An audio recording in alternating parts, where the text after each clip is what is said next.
Distinguished guests, ladies and gentlemen, good evening and welcome to this address and panel discussion with the Deputy Governor of the Reserve Bank of Australia, Andrew Hauser. I'm Hervé Lamieux, the Director, Lowy Institute's Director of Research, and let me begin by acknowledging the traditional custodians of the land on which the Institute stands, the Gadigal of the Eora Nation. I pay my respects to their elders past and present. Ladies and gentlemen, since the COVID pandemic disrupted the global economy in 2020, monetary policy has surged to the center of the national and international policy debate. The Reserve Bank of Australia has been called on to maintain price stability under unprecedented public scrutiny and pressures ranging from border closures, supply chain disruptions, trade wars, and of course the energy and commodity shocks from kinetic wars in Ukraine and the Middle East. But the geopolitical and market turmoil unleashed by the Trump administration's so-called reciprocal tariff strategy on April 2nd, Liberation Day, and the subsequent standoff between the world's two largest economies seem to mark a new level of kamikaze-style trade escalation for the global economy. Recent weeks have seen us walk back from the precipice a little, but to borrow a phrase used by the Reserve Bank Governor Michelle Bullock in her remarks on Tuesday, it has been, quote, a complete roller coaster, unquote. And it's still hard to discern the Trump administration's ultimate settling points on China, either economically, in terms of trade, or strategically. But Xi Jinping's cool and steely response to Donald Trump's noisy unpredictability has been very telling.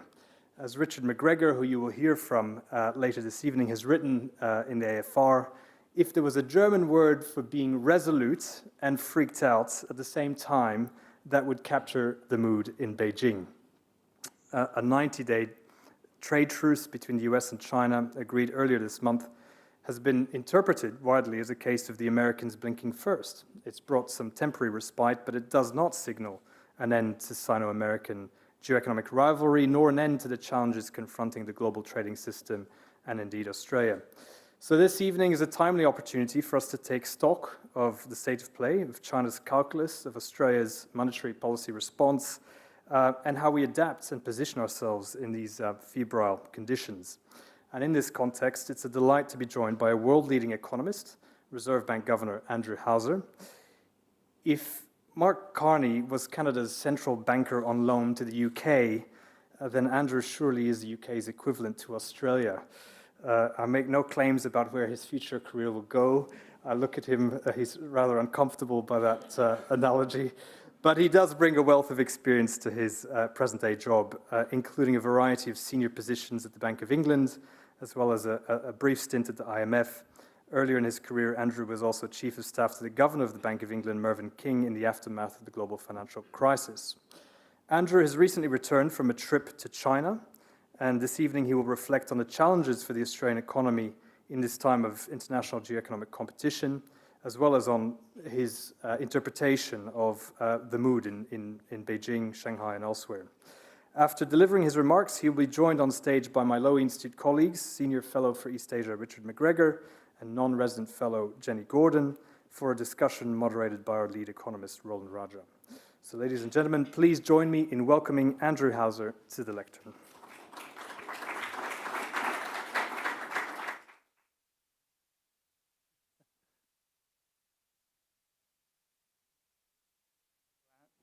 Thank you very much, and thank you to all of you who've actually managed to brave the weather to come out this evening. The Brits often think we have sort of, unusually challenging weather, but we have seen nothing yet. Your comment about Mark Carney, there's a book to be written about the central bankers who've been allowed to make policy in countries that aren't the countries of their birth. And in joking aside, I never tire of saying that it is a rare privilege to be asked to do that.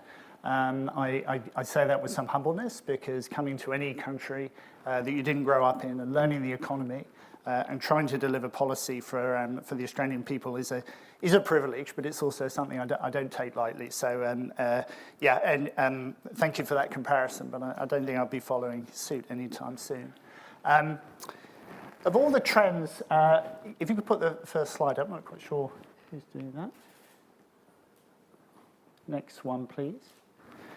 Of all the trends shaping the Australian economy over the past half century, one of the most profound has been the long swing towards Asia, and more specifically in recent years to China, shown up there in the red.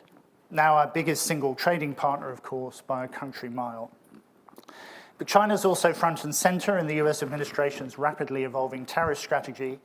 How that strategy plays out and how China responds are therefore key issues for the economic outlook here in Australia and hence for the RBA's monetary policy. Given the importance of understanding the Chinese economy, the RBA has maintained a small team based at the Australian Embassy in Beijing since 2011 to take the temperature of the Chinese economy up close. Their work, together with the work of our Australian-based staff, directly informs our Monetary Policy Board's deliberations, most recently earlier this week, and our broader analysis. As you say, I recently joined the team over in China to speak with a wide range of organisations drawn from right across the Chinese economy and the Australian export community in Beijing and Shanghai. The trip, which had been arranged months earlier as a kind of routine get-to-know-you session, turned out to be pretty auspiciously timed because it came in the week after so-called Liberation Day, when, of course, US tariffs on China rose to 145% and China retaliated in kind. Tonight, I want to discuss 4 key themes that we heard that week and which, despite the further dramatic turn of events since then, seem to me at least so far to have stood the test of time. For anyone wanting to cut to the chase, or in the words of the Mandarin saying, open the door and see the mountain, I'll put it more bluntly, don't count China out. My first theme is that nearly everyone we spoke with felt that the Chinese economy was at last turning a corner in the months leading up to the 2nd of April. First, the September 24 Politburo announcements and subsequent policy pivot were seen as a recognition of the need both for further stimulus and for a more determined switch in emphasis from boosting supply to boosting demand. Second, the DeepSeek announcement, President Xi's meeting with business leaders in the private sector and his well-publicized handshake with Jack Ma triggered renewed optimism in support for the private sector, its capacity to innovate, harness the benefits from high technology after a well-known period of negative government sentiment, declining foreign investment and technology embargoes. And third, property markets seem finally to be showing some signs of stabilizing, at least in bigger cities, after years of declining sales, investment, and prices. Now, it's important to put those points in context. For anyone visiting China, I'm sure there's many of you here, the ever-present abandoned housing developments and stationary cranes provide a pretty potent reminder of the challenges that the Chinese economy has been through. But an improvement in sentiment, if it persists, would itself be important as an economic development after such a long period in the doldrums. Harder data also support the view that domestic demand growth had begun to strengthen at the beginning of 25. My second theme is against that backdrop. The eye-popping tariff tit-for-tat escalation in early April came as a genuine shock to pretty much everyone we spoke to. Significant increases were, of course, expected, and I asked many, what had you expected? But there was real surprise across 3 dimensions. On scale, people had typically expected there to be a sort of 25 to 50 percentage point increase. Anything over 60 was judged to be an effective embargo. On speed, expectations of some kind of rolling increase or a negotiation period were dashed. And on scope, the huge tariffs on China's Southeast Asian neighbors were seen as being aimed at cutting off trade and production chains, linking China to the US through third countries. Some also contrasted the scale and immediacy of the Chinese retaliation with the absence of a similar reaction in Europe, elsewhere in the West, disappointing those who hoped for a common front. It's difficult to quantify the economic impact that those sort of mega tariffs could have had on China. Expectations in China appeared to be in the range of 1.5 to 2 percentage points of GDP in 2025 before accounting for any stimulus. Those are very big numbers, but for every expression of surprise, we also heard, as survey said, a striking confidence that China was going into this trade war with a strong hand. Judged solely in economic terms, that view rested on 4 main planks. Firstly, a deep belief in the authorities' commitment to deliver the growth target of around 5% a year. And that goal, of course, can and does attract skepticism in many quarters. The Chinese bond yield, 10-year bond yield, at sort of 1.5 to 2% range, suggests at the very least that market participants have doubts over what sort of number you'll see in the medium term. But I was very struck that the commitment to that goal had a completely totemic status amongst many of those we spoke with, which by itself might suggest that the political costs of varying from it would be large. Second, we found a confidence that the Chinese authorities had the tools, the policy tools, the space, and the will to inject domestic stimulus needed to compensate for weaker trade growth. And there are limits to that, of course, and I could list many. Past efforts to boost domestic consumption have had what I think a central banker would call mixed success. Many of the authorities' existing policy tools are better suited to boosting supply, diverting resources from consumption, and adding further production capacity, bearing down on inflation. And the barriers to a more persistent rise in consumption are arguably as much structural as cyclical: limited social safety net, constraints on the use of capital markets to manage savings, and so forth.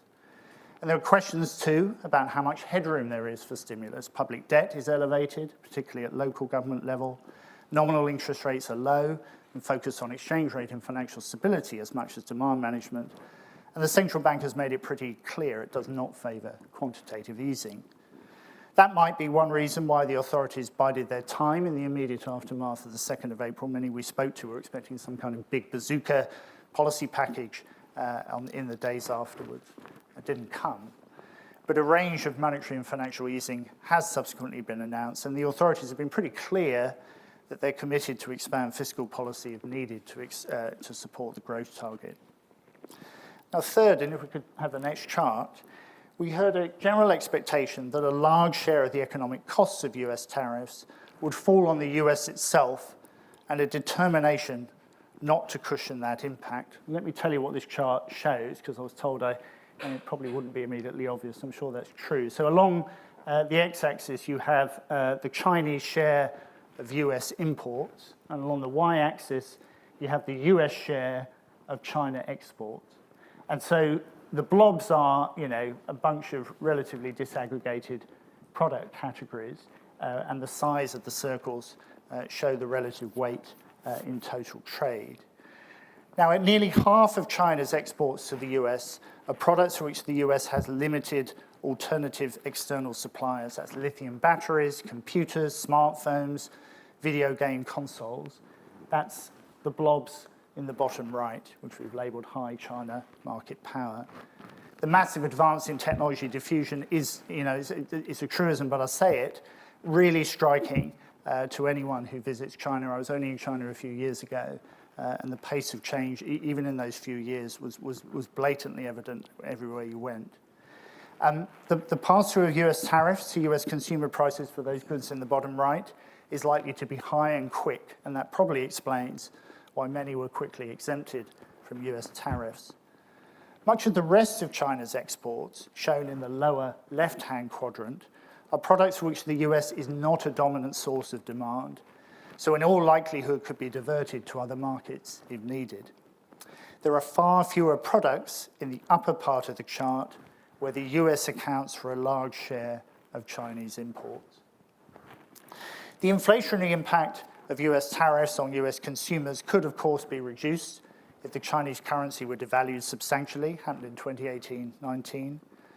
But on our trip, we heard very little expectation that such a thing would happen, because China will want to avoid insulating the US from its own tariffs, provoking retaliation from other countries, triggering capital outflow of the kind seen around the 2015 devaluation, or undermining the political and social gains, including recognition of China's economic and technological advance, perceived to flow, rightly or wrongly, from a stronger exchange rate. Indeed, some noted that if you look at simple measures of purchasing power parity, like the Economist Big Mac Index, the Chinese currency is more likely to appreciate than depreciate if left to its own devices. There was, of course, a clear recognition that Chinese exporters would face real economic costs if high tariffs persisted. It was too early, though, to see any of that at the time of our visit. Many voiced a determination to face into it if it came. Fourth, we heard real doubts about how much manufacturing capacity currently done in China could relocate to the US, even if that was the incentive. Elevated labor costs and a finite stock of advanced manufacturing skills were thought to make it impossible to produce many of the goods at the prices US consumers expected to pay, as would the absence of the highly integrated, co-located supply chains that developed within China and across Asia. There were doubts too, obviously, about the viability of long-term investment in factories while the volatility of US policy remains so high. More recent weeks have walked back some of the precipice a little. The rapid reductions in US tariffs on China's Asian neighbors saw an immediate pickup in production and export via third countries, as was evident in the April trade data, and the threat of mutual assured economic destruction provided the context, at the very least, for the rapid, if ostensibly temporary, reduction of US and China tariffs. Those tariffs still remain well above historical levels, of course, and future increases or other trade barriers can't be ruled out. But in view of the near-term de-escalation, China's seemingly strong negotiating position and its scope to inject further stimulus, our baseline projection for Chinese GDP growth in the May statement on monetary policy is 4.8% in 25 and 4.4% in 26, only modestly changed on 3 months ago. Turning to my fourth theme, as part of our trip, we held a roundtable discussion organised by the Australian Chamber of Commerce in Shanghai with a big group of Australian firms active in China: retail, agriculture, banking, finance, law, steel, healthcare, manufacturing, and commercial property. And what really struck me about that session, was how upbeat many, if not all of those firms were about the implications of what seemed a pretty dramatic set of events for their own business. The recovery in sentiment at the start of that year, 25, and confidence that the authorities would do what it takes to sustain the economy was part of it. But there was also a sense that recent developments in trade policy could enhance their competitive position in China. There's a risk, of course, of survivor and recency bias in those sorts of discussions, and the firms involved vary considerably in size and therefore macroeconomic impact. But we heard something similar in separate discussions with companies active in steel and iron ore, the latter, of course, being Australia's biggest export to China by a long way. They saw few threats to the scale and cost advantages of Australian ore relative to other producers in the near term. Longer-term challenges, of course, from the energy transition are a different matter. Their central expectation was for Chinese steel output to remain relatively robust, at or around about 1 billion tonnes a year in the near term. And a large majority of Chinese steel is consumed domestically. Demand's been sustained in recent years by a pivot from property-related uses to manufacturing, and further Chinese policy stimulus was expected to continue to involve a lot of steel-intensive investment, despite that aimed at pivot to consumption. Chinese steel exports were obviously seen as more vulnerable to a slowdown in global growth, but direct exports account for only about 1/10 of Chinese steel output, very little, if any, that goes to the US, and indirect exports via steel-intensive products like machinery, ships, and cars are roughly the same again. So let me conclude. My goal this evening was deliberately narrow, to set out what I heard in China in the immediate aftermath of Liberation Day. That narrative, at that time, was pretty positive, that the Chinese economy was seen as picking up in early 25, that China felt it had a strong hand in responding to the economic impact of tariffs, and that Australian companies in China saw opportunities amidst the risks. But just as clearly, it was also partial in 4 ways. First, it was just a moment in time, and as Jay Powell reminded us recently, life moves pretty fast. Tariff settings have already moved on dramatically and will doubtless change further up or down. We'll soon start to see data on how the existing tariffs, still high by historical standards, are affecting Chinese and global economies. Second, it was just one set of views from one country with a story to tell. Some of the judgments may prove wider than mark. The tolerance for bearing economic costs may prove lower. Domestic stimulus may prove to be harder to deliver, and so on. Third, no in-the-moment assessment can hope to capture the general equilibrium effects of such dramatic changes. An example of this is the possibility that Australian firms might in time face more intense competition at home and overseas from Chinese firms discounting output that they can't sell in the US anymore. It's unclear to me how big an effect that will be in Australia, given the limited overlap between Chinese and Australian outputs, but it's clearly on the minds of others in the Asia-Pacific region, and I know Richard and others will want to talk about it a bit more. Last but not least is perhaps the elephant in the room, how purely economic factors of the kind I've discussed here will will interact with more strategic considerations and where that leaves Australia. I've neither the competence nor the authority to discuss such issues, but I know that the others on the panel and you here in the audience will do, and you probably want to talk about much else there. So let's get on with that. I look forward to our discussion. Thank you.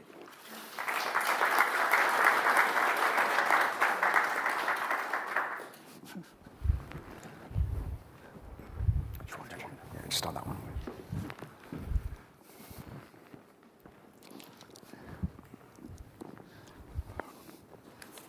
Okay, thank you, Andrew, for very interesting remarks and very much on time as well for our schedule. So that's always quite an achievement. For our audience, we are now, of course, moving on to the panel discussion part of our event. So just a heads up, after I ask a few questions of our panel, I'll be turning to the audience. If you can have some good questions for our panel, that would be excellent. So Andrew, of course, starting with you, I mean, fairly safe to say you gave a fairly positive take on the view, at least coming out of China, in terms of their ability to weather a trade war with the United States. But can I ask you, to what extent do you yourself sort of agree with the views that you heard, or alternatively, perhaps where are the biggest gaps or uncertainties between what you heard on the one hand and your own assessment? Yeah, well, and you say my own, I'll qualify that by the RBA's. I mean, as I tried to set out, this is very much a readout on what we heard, and obviously you can make many judgments about where those comments may have come from, how truthful they are, how much weight you should place on them. So, for example, and perhaps it's the most important in some ways, the commitment to pivot from supply to demand, from external to internal demand, has been around for a long while. And hasn't had a huge effect on the composition of Chinese growth. The question about whether the toolkit is suited to doing that, even if you want to do it, do you have the right levers to pull to deliver it? And the question of headroom, as I said, are ones that people will raise. I think, as I said, you can debate the numbers and you can debate the precise channels. But our view, and we only have to forecast, luckily, 2 years ahead, I think a very interesting question is what are we talking about 5, 10, 20 years ahead? That's a much, in some ways, much more interesting question given the demographic trends that are involved. But in the short run, a couple of years, we do share a relatively upbeat view. I was saying to one of the colleagues earlier, for much of our international outlook, we take consensus numbers from external forecasts, but we do our own China forecast. And our own China forecast, as I said, is a shade under 5. In 25 for growth, and a little bit weaker in 26, but still pretty strong. And that plays its part in our overall projection for inflation. So I'd love to hear from the panel where the weaknesses in the story are. I'm sure there are many, but qualitatively speaking, we are relatively upbeat about the prospects for China despite a number of these. Let me say one final thing, and it was widely reported. We did a scenario with a number of scenarios actually in a statement on monetary policy this week. And clearly, this is under a baseline in which tariffs stay at the current levels or maybe moderate a little bit further. There are clearly any number of alternative scenarios in which the outcomes are far worse. And we showed one of those in the statement on monetary policy. China would obviously play its part in that, whether it was because it got hit by strategic embargoes, whether its own economy collapsed, whether the attempts to stimulate failed, all of the ifs, that would be clearly much more serious for Australia, for the global economy. We talked in the forecast about what that might look like. So who knows? This is a highly unpredictable situation. Our central case is a relatively optimistic one. You can easily tell a much more negative story. Yeah, well, I think that's very good. And I do want to come back to how you deal with and grapple with all of this uncertainty, because I'm sure it does not make your job remotely easier than it already was. But Richard, you've also just come back from a trip from China, so I thought I'd just bring you in. I mean, did you pick up on similar vibes, or were there any particular points of distinction from what we've just heard from the Deputy Governor? I was sort of stumbling around, I think, either in Andrew's wake or just before or after him in Beijing and Shanghai with some colleagues from Lowy. As a non-economist on the panel speaking about economics, I've written myself some notes tonight so I make sure I don't lose myself. So I will elaborate on and qualify some of the point about confidence. Now, when you talk about Chinese confidence, it's not just confidence in economic numbers, it's confidence in their system. And this goes back, we've had waves of Chinese confidence in 2008 with the global financial crisis. China came out quickly. When Trump was first elected in 2016, that was a boost in Chinese confidence. Early days of COVID, China did very well as well. Each of those moments turned into hubris, and then China was brought back down to earth a little bit. This time might be different because of the nature of Trump and the nature of what he's doing with the US economy. So there's other sound basis for the confidence as well, I think. A couple of things. Andrew mentioned DeepSeek, that was a big deal.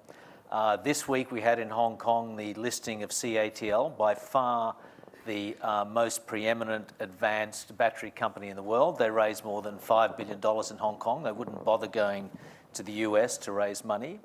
The Chinese also are much better prepared for Trump this time around than they were first time around.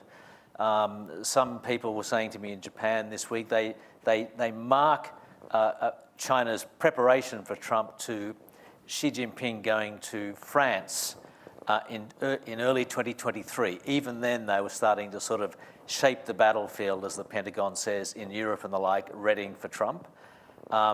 They're also better prepared to handle Trump's tariffs. I think a friend of mine said, the US is doing a tariff war. China is doing a supply chain war. They just pick stuff out of the supply chain and put immediate pressure onto the US. As per your graph up there, that they've got great leverage there. But let me just now talk about the qualification side of that. First of all, it doesn't matter how good Chinese tech is, it's not going to make up for the gap caused by the collapse or slowdown on the property market, which was 25-30% of growth. Secondly, there's a lot of very respected opinion that Chinese growth rates for the last 3 years, the official growth rates, I'm not saying they're fake, but they're genuinely exaggerated. China stopped publishing a lot of economic figures. It's harder to measure, and you look by other measures, it's not 5% last year, maybe half of that, might not be 5% this year. And you can tell the Chinese government is worried because local economists are under political instruction not to talk down the economy, not to talk about lower growth, not to talk about the problems. And that's a reflection of the post-COVID, end of COVID collapse in consumer confidence. Going back to the other side of the ledger, these issues have played out, politically, particularly in the short term. All the pain points, genuine pain points experienced by the United States, they are immediately played out in the political system, in the markets, in the bond markets, in importers like the Port of Los Angeles talking about the collapse in traffic coming across the Pacific, in companies like Walmart talking about we're going to pass the cost of tariffs on to consumers, which sends Trump crazy. So in China, they don't have to worry about any of that because they can control the narrative. All the pain points there are suppressed effectively, not completely. So they can control the politics of it a lot more than the United States. And look what happened with Trump before they had the sort of truce in Geneva or Switzerland. Electronics, that's the export which is most dependent on the US market. All that needs to happen is Tim Cook rings Trump or the Treasury Secretary and says, we're going to have to double the price of iPhones next week. Immediately, electronics is completely exempted. Few more points.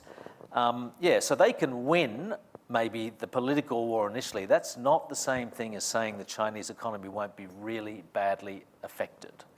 And you can see about that by the talk about stimulus. And a sudden slowdown in the Chinese economy, I think you alluded to this, means that the stimulus is going to be focused on steel-intensive industries, which frankly is the last thing they want to do or should be doing. And if you're going to have a short-term impetus for the Chinese economy, you're not going to get it from consumption, particularly if factories are closing and people are being laid off.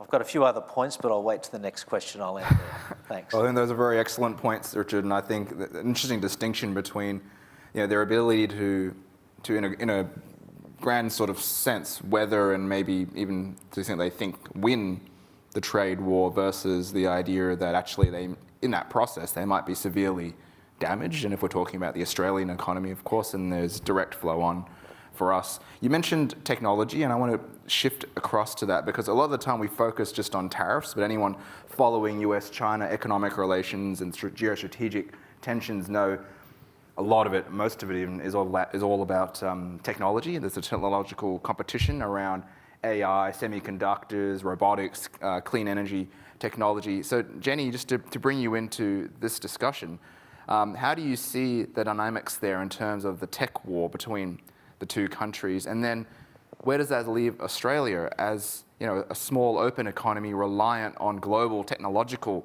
advancement for our own productivity? So the models of technology are really different in the US and in China. And their model has actually worked remarkably well. And I think that, we need to understand that, and the massive government investment is delivering. And so the US was trying to cut them off. I mean, even Obama was, the Trans-Pacific Partnership partly was aimed at trying to isolate China out of certain things. And Biden's policies were definitely aimed at that. And what that did was really put China onto steroids in terms of actually developing its own tech. So the challenge is that it's made this massive investment in R&D, engineering, robotics in ways that the US has yet to do.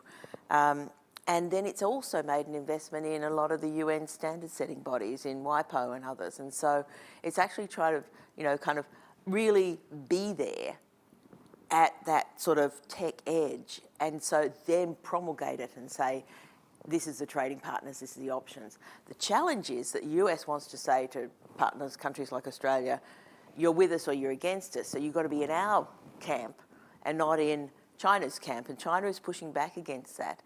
And where we live, underneath bottom Asia, we need to be able to trade with all the countries in our region. So we need interoperability.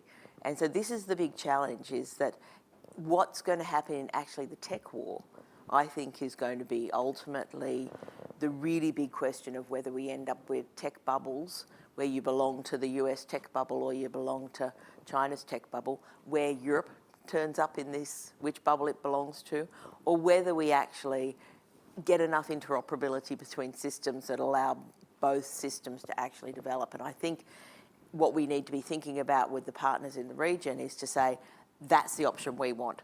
We can't let the trade war turn into a tech war. And we really need to push very strongly back against that. So I think that US isn't nearly as far ahead as they think they are in things like AI.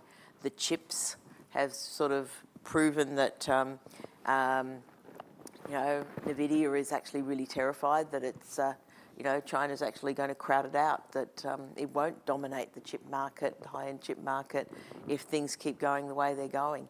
So I think we need to actually see some real cooperative activity to try and say there is a third way. Let's try and make sure there's that interoperability and don't let countries be caught between it, because Australia will be in a real pickle on that one.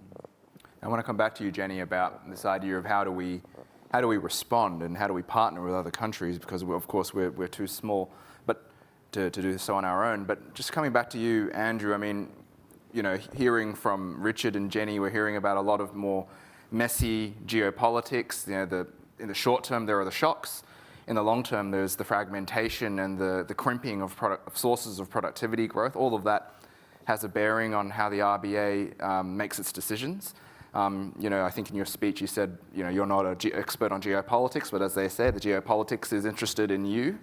So can you just share a little bit of light? How do you grapple with these questions? The huge amounts of uncertainty, the potential for shocks, what it does to the ability to use models to look backwards in order to look forwards. How do you grapple with all of that, especially when monetary policy operates with a lag, and you want to be ahead of the curve, not behind it? Yeah, I mean, one of the things, when I was interested in the job over here, I thought that one of the reasons I might be disqualified was because I came from a country that had just bounced from one crisis to another, right? And was coming to a country that had frankly had, decades of spectacular economic performance in Australia.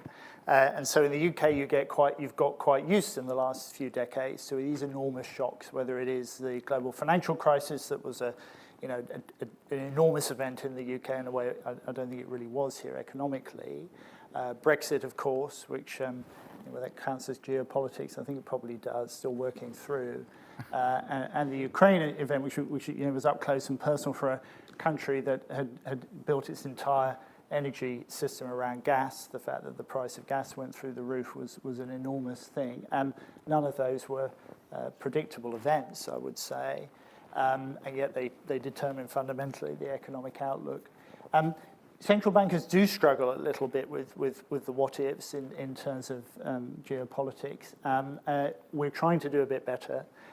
If you just put shocks like actually what Trump's just done through normal macroeconomic models, they often give you surprisingly small impacts. Now, part of that is a reason actually that the model's telling you something important, which is modern, well-developed economies have more stabilizers and offsetting factors. We saw that, didn't we, with the trade dispute between China and Australia a few years ago, where in fact trade diverted quite effectively, and there are a number of ways that meant that the worst outcomes didn't actually occur. So some of those, slightly more benign predictions turn out to be the case, but my examples of Brexit and other things obviously disprove that. You can ask what ifs in a policy context, and we're getting better at that than we used to be in central banking. The question is, once you've done the what ifs, what do you do with them? Do you simply say, well, that's jolly interesting, and if one of these things happens, we'll react, but until we do, we'll just keep on going? Do you lean into it to a certain degree? Well, there's an X% chance that, that 145% tariffs might be put on the world economy. That can be a very hard thing to explain when the tariffs haven't yet hit. And it's interesting in Australia, as Michelle Bullock was talking about earlier this week, whereas in many economies, the forward-looking surveys and indicators are already turned down very sharply. Businesses and households very uncertain and nervous about the global impact. So far, the forward-looking indicators in Australia have not really moved at all. That might be a great sign of resilience in the economy. It might be a sign of lags. I don't know.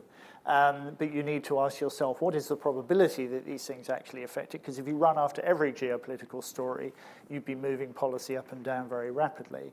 There's a third recommendation that people sometimes suggest in the model, the so-called Knightian uncertainty, right? Which is that you should try and do, I can never remember if it's maxi-min or mini-max. Someone will remember, maybe you do. But you should set policy to reduce the cost of the worst possible outcome. That's actually a pretty hard principle to implement, right? There's always a chance you might get run over on the road in the morning, maybe you should never get up. That's obviously not a sensible strategy. But in certain circumstances, as we know in COVID, you have to go from being very tentative and slight to saying, right, wham, this is an enormous unknown. You have to slash rates or inject liquidity into the economy very sharply in order to respond. We're not at that situation yet. That's why we talked about the scenarios in the monetary policy report this week, but we're not in that situation yet. But hopefully by thinking through some of these scenarios, we're ready to act if we need to. And that was the message we were trying to give. Richard, just to bring you in, I mean, you're, of course, not a central banker, so you can speculate all you like on the geopolitics. But what's your sort of advice for a room here thinking a lot about the economic implications and how economic policy can manage what's going on in the world? What are your thoughts about how Australia needs to think about geopolitics, our relationships with, and how we manage them with China and the United States? China's our biggest trading partner. It's also our main security concern. America is our biggest security ally. It's also our biggest economic concern at the moment. It's crisscrossing in every direction. What's your thoughts on what we do? Well, I wish I knew, all sorts of scary scenarios, are bearing down on Australia and indeed the world. But let me approach it by, I think that one of the worst impacts of, or biggest impacts of the Trump's tariff approach. Remember when Trump has put all these tariffs on, in theory, Trump hasn't even got to China yet. He hasn't looked at, the geopolitics of China, the military balance, all that sort of thing. He's made it all about economics. But it plays into the worst instincts of the Chinese system, which have always been there, which have always been strong, which is autarky. They want self-reliance. They want to have the tech to do to America what they think America wants to do to them. That's the truth of it. And as they're not doing too badly at that. That's been their aim for many years. But in terms of the Chinese economy, there's a big contradiction there, and you can see this in the big debates inside China about this. Xi Jinping has empowered national security in the Chinese economy, and that in turn has empowered the Ministry of State Security, which is the main intelligence agency. So that's one side of it. That's the autarkic side of it, the anti-American side of it. The other side of it is, a globalized China which has thrived on globalization. So that's why with China you get all these contradictions in policy these days. One day we love foreigners, we love FDI, win-win cooperation, let's make money together. The next day, foreigners are spies, we're raiding your company, and our policy is self-reliance. And there's two powerful streams grappling there, and you'd have to say the national security side is winning, and Trump has played into that. He's empowered that. And then that leads us on to the sorts of issues that Australia faces. I mean, total decoupling is not possible. If there were a conflict, genuine military conflict, you'd have decoupling overnight. Let's not say that's about to happen or anything. But there could be large-scale discoupling, total distrust of China, in China of the United States. Is it too strong a step to then think, if China wants to basically fortify itself against the US, does it then want to fortify itself against US allies? Now, it can't easily cut off Japan and South Korea because they're part of the intricate supply chain. They certainly rely on Australia for certain minerals now, but will they really make a concerted effort to buy more expensive iron ore from West Africa or Brazil? When we were in China, there was a delegation of 200 business people from Brazil in China. That the Brazil-China relationship is going gangbusters, and they compete with us in a lot of areas. So, could we see, China wasn't able to discipline Australia, teach us a lesson, whatever you want to say, 2-3 years ago when they put on the punitive trade measures. But if they really got serious about it, could they really hurt us? Then what would we do? We're not going to be selling the same amounts of iron ore and other goods to India, I can tell you that. And so, I don't want to say we're reliant on China. I like to think we're interdependent, but China could change that. And I'm not sure what we could do about that. We're getting a bit tight on time, and I do want to go to the audience. So maybe just a quick prepper. We actually have people who are ready for questions. Or we might go to the audience, and maybe I'll come back to Jenny if we have time interspersed within that.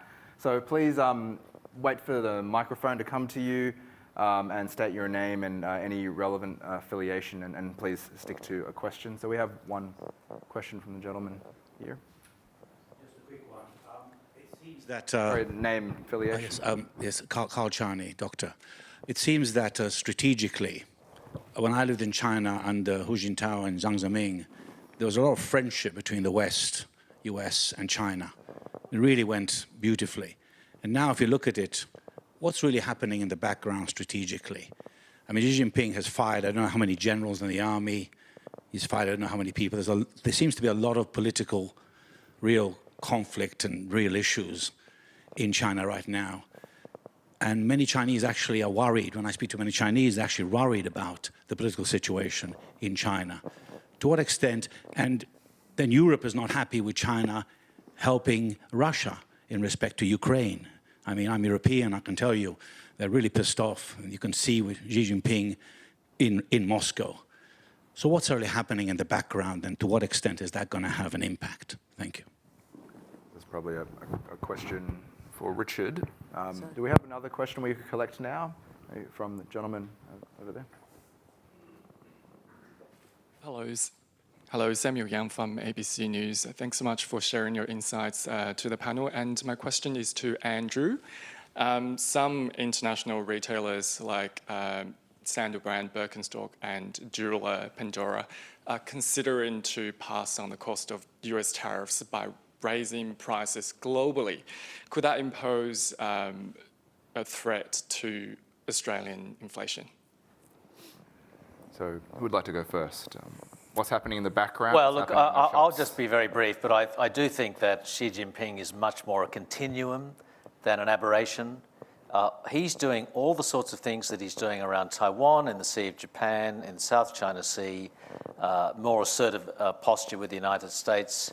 Hu Jintao and Jiang Zemin would have loved to have done them, but they didn't have the economic capability, economic weight, or military capability that Xi Jinping has. So I don't think that things were, going beautifully, quote unquote, under previous Chinese leaders. What we have now is a much more powerful country, and Xi Jinping is taking advantage of that. Yes, he is the great accelerator, but I don't think Chinese policy has changed. They can just do everything they always wanted to do. That's my rather grim reply.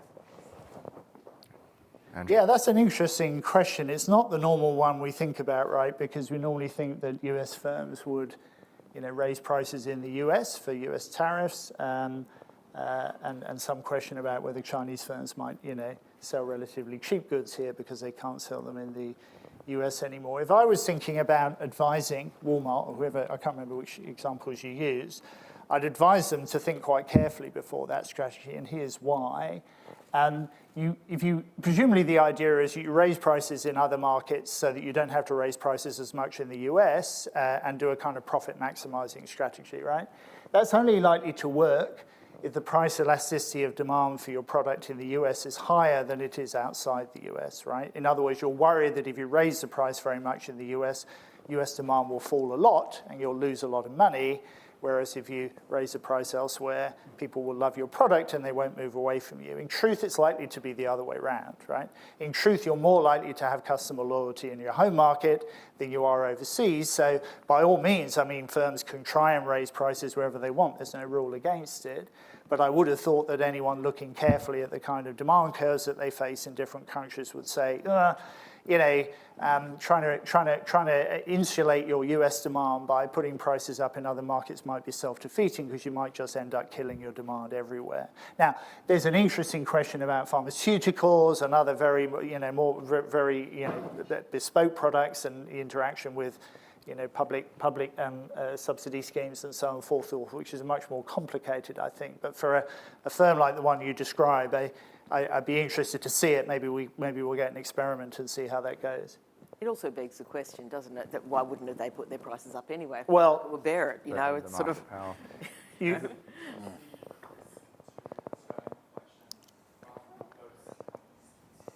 Pushing inflation up.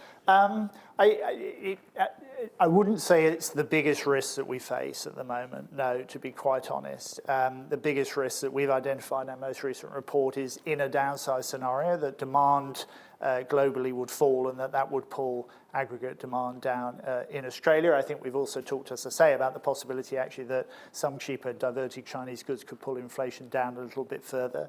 The more interesting, sorry, no disrespect, but the more interesting question I think on the upside for inflation is actually the potential impairment of supply chains. So I don't think it's the sort of result of a kind of optimizing strategy of the kind you describe, which kind of assumes, continued free trade.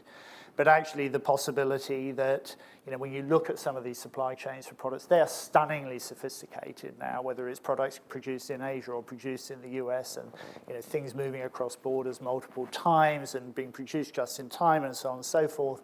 And we learned in COVID, didn't we, that when you jam a great big screwdriver into that supply chain, all hell breaks loose, and it's inflationary. So there are possibilities that if this goes far enough and it impairs global supply chains, that could push inflation up here and everywhere else for a period.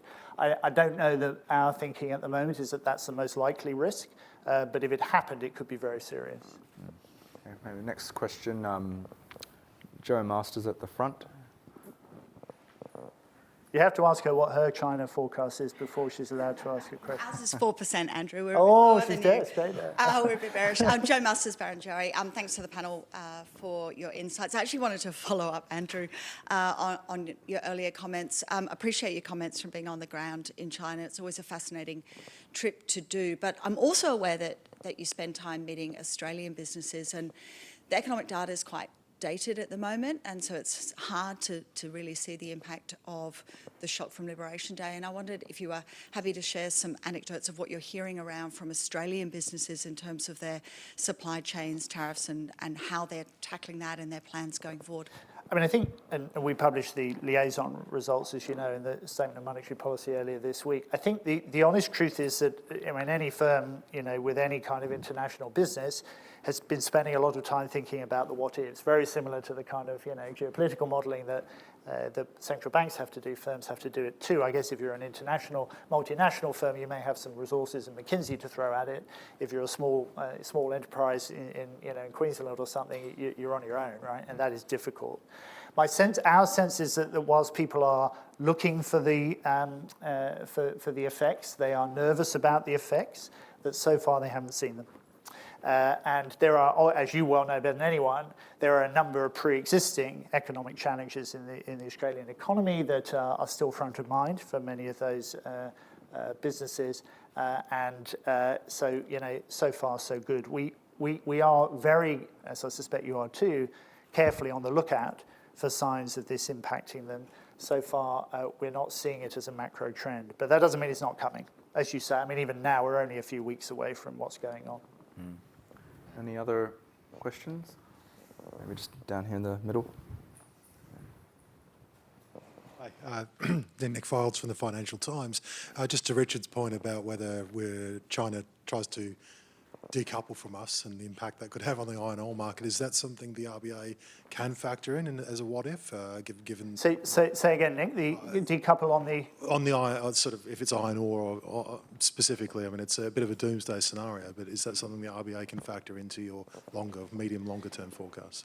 I hesitate to talk in detail about the iron ore market. I'm not an expert, but I think there's a couple of interesting, early developments. The first is the iron ore price globally has barely moved. I think that surprised quite a few people. Obviously, the price is not set by Australian ore because we're not the marginal producer, and that of course is someone called it the river of gold. I can't remember if it was someone here or somewhere else. I mean, that is the benefit of having a large stock of relatively cost-effective iron ore, that Australia is able to, take the benefit between the world price that's set by the marginal supplier, that's not us, with higher costs, and the lower production price that we have. What that does mean is that, assuming that there are not embargoes put in place, Australia is at the front of the queue for any iron ore that is sold in China for the time being. Big if there, of course, is the energy transition. We were hearing from a prominent figure only, I think, yesterday or today about that particular issue. That's a medium-term issue to do with whether Australian ore can be used in electric arc furnaces. It can't at the moment. Maybe it needs to be. But I think, so far, the prognosis for the near-term outlook for demand for iron ore is relatively stable. As Richard said, if you start to do the sort of what-ifs of what if there's an embargo, what if China goes completely down the drain and Australia has to look to somewhere else to sell its iron ore, there aren't many other markets of the size or scale of demand needed to compensate for Chinese demand. India is one obvious thought, but they have their own supply of iron ore, and their steel industry is massively smaller than China. I mean, over a 5 to 10 year period, you build new factories, you shift production, but in the short term, China is the key market for that output. And look, that goes to wider questions about whether Australian economy needs to be diversifying away from reliance on one or two commodities to a broader thing. That's a broader debate, clearly. And we'll go to the next question, just here in the middle in the front. You're picking all the journalists. Give them a chance. Give them a chance? Some of these guys. Anyway, Swati. Swati from Bloomberg News. Andrew, Michelle Bullock is traveling to China next week. Just wanted to understand, how is her trip going to be different to yours? I don't know, if I'm honest with you, what her schedule is. Perhaps I should ask. She will be meeting official partners in Beijing in particular, and we'll be talking about the economy several weeks on, clearly, from when I was there. It was good to be there in the heart of things, but also less good because you couldn't see the impacts of things. And she'll be interested in discussing payments and technology trends and other things that she's also expert in. But I don't have the details, Swati. I'm sure you can get that from our press office. Yeah, maybe any other questions from the floor? Can we get a hard one from Stephen Grenville? Stephen Grenville. He's warned me in advance. It's not for me. Ex-RBA. Your predecessor? Thanks for the chance to ask a question. Is this on? The focus of the debate in Australia has all been about Trump's tariffs, but it might turn out that the tariffs are not a big deal at all for the reason that you mentioned, that modelling shows that you can't get much effect from them. But J.D. Vance, in an interview this morning with over the last day with the New York Times, has really downplayed the tariffs. He basically said, oh, by the time it's all settled, there's nothing much here. So the question is what the debate should be, and I want to argue that it's all on the security side. It's largely on the security side, but economists have a big input to that, but so far they can't find a common language, common words to talk between the security people and the economists. So here's the question at last. How do we change that and find some common dialogue between economists and the security people? Jenny, that was your career for a while. Well, it was for a while. Yeah. It's not easy is the answer. I think it's actually engaging in those conversations. That's one of the challenges, is that the security people think that they've got it nailed, and the economists think that they've got it nailed, and you've really got to get both groups in the room and sort of realise that there's so many interactions. And the points of leverage are often the economic ones. And so we've got this whole sort of economic weaponization type of things. But there are also your points of leverage, of engagement. And so Amy King has done a really nice research work looking at pre-World War I China and Japan, that war. Trade went on. Security, they kind of had a war and all the trade kept going, which was a bit the way things went.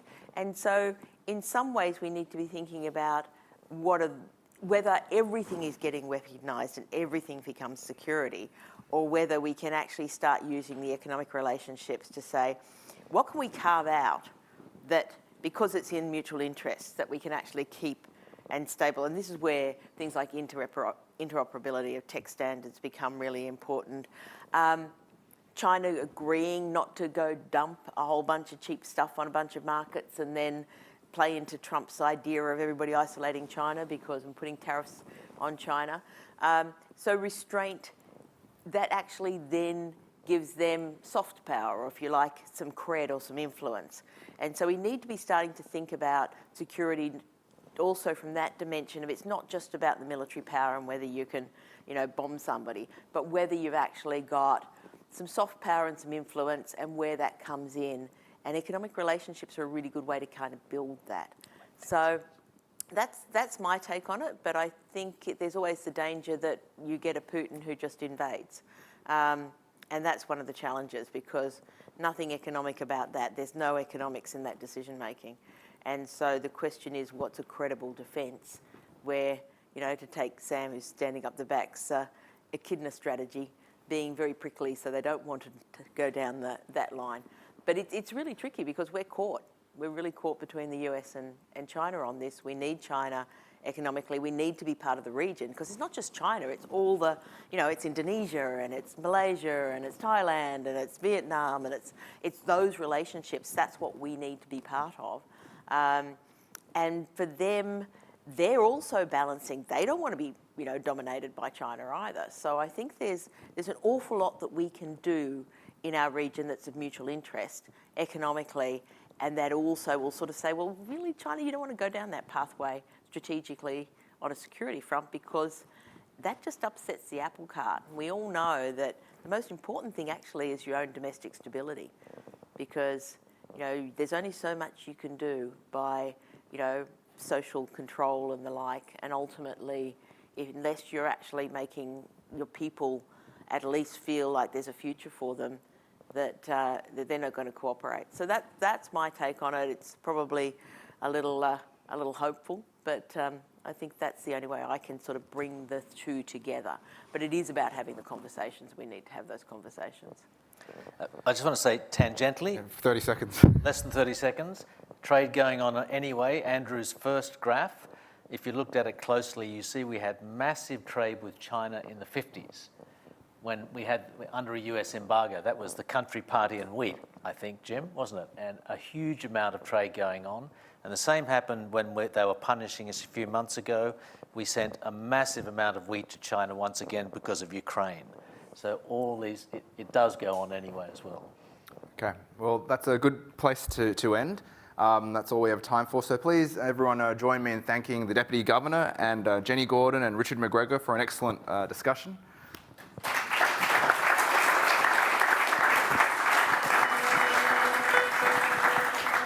And please feel free to stay behind for some networking and a few drinks.